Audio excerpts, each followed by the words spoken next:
Psychologist దగ్గరికి ఎందుకు sir? 2 సార్లు చెప్పలేను, వాడికి చెప్పేటప్పుడు విను. ఇంతకీ మీ సమస్య ఏంటో చెప్పండి.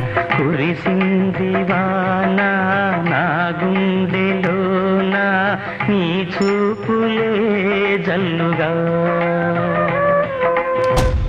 దెర్ ఇస్ నో ప్రాబ్లం, సమస్య లేదు. మీకు అర్థం కావట్లేదు సార్, నా భార్యకి నేనంటే ప్రాణం. మరి ఇదంతా అక్కడ నీకెందుకు గుర్తుకు రాలేదు? మా సార్ ప్లేస్ మీరుంటే నిజం చెప్పు, మీకు మీ ఆడ గుర్తురా? ఎక్కువ శాతం మొగుళ్ళకి ఆ టైంలో ఆళ్ళ పిల్లలు గుర్తుకురారు. రామ్ని అనుమానించడమా? మగాళ్ళు ఎలా ఉండాలి అన్నదానికి రోల్ మోడల్ రామ్.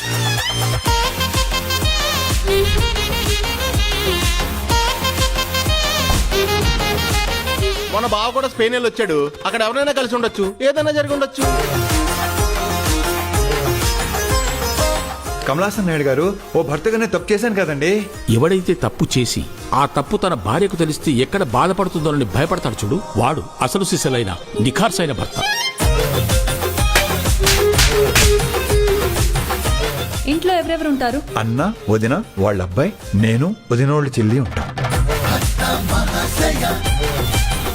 వైఫ్ ఉందని ఎందుకు చెప్పలేదు? వదినోళ్ళ చెల్లి అంటే నా వైఫేగా కాదా?